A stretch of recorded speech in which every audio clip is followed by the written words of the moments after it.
Today, we have been taking time to look beyond ourselves.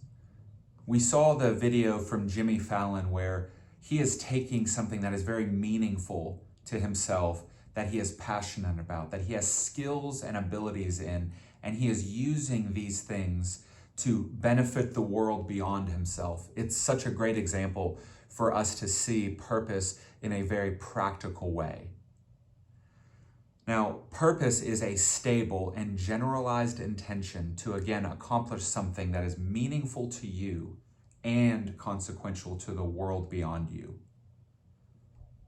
I hope you're thinking about something that you've seen that is outside of you, something that needs to be improved or changed, something that needs to be completed, that you are passionate about, that you are gifted in, and that you are starting to think about taking intentional time to contribute to.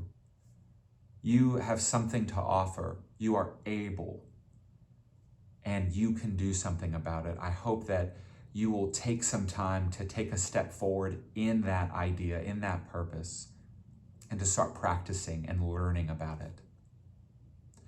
Now, I wholeheartedly believe that there is one cause, one purpose that is greater than any other cause going on in this entire world.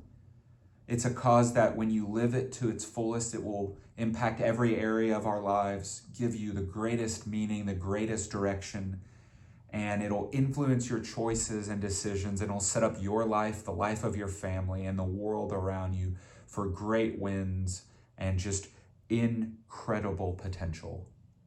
And it is the cause of Jesus Christ. Now, in the book of Matthew 28, 18 through 20, there are some great verses that we refer to called the Great Commission. And if I could summarize it for you, Jesus is about to peace out and go to heaven. He's been on earth for his 33 years. He's ministered, he's done his work, his purpose, and he's leaving. And he's about to head out for heaven, and he's talking with his disciples, and he says, "All authority has been given to me. Now, therefore, go and make disciples.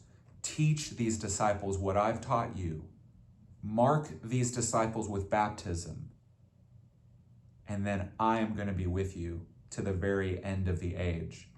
You know, you think about Jesus, these last words, they must have been something very important. If it was the last thing that he was saying right before he headed off to heaven, he said, "Here's the work, here's the purpose I have for you. I'm going to be with you. I'm coming back for you. But until that day, go, make disciples, teach them, mark them with baptism." He also says in Acts 1:8, he gives us the map. He says, "Go to Jerusalem, Judea, Samaria, and to the ends of the earth." Now, that's our map. We're supposed to go to our city, our state, our country, and over to other countries to do this work of making disciples and teaching others what Jesus is teaching us. Now, God is up to a really big plan in this entire world. He's literally bringing his people and all of creation back to him. Sin came into the world and it broke it. And Jesus, with God, is going and remaking it all again. And he is inviting all of us to have a part in that incredible plan, that incredible purpose. All these things that we're talking about, taking your skills, your abilities, your life experiences, your personality, these incredible things that God has given you, and bringing them together with your goals and your dreams. My prayer is that in this workshop, you would take the time to not only learn about yourself, but look at yourself through the lens of this big mission, this cause that you're made for. It connects together. You have something to offer in your abilities and passions, and to connect them to the cause of Christ. This is the greatest thing going on in our world. And again, you have an opportunity to be a part of it. You are made for mission.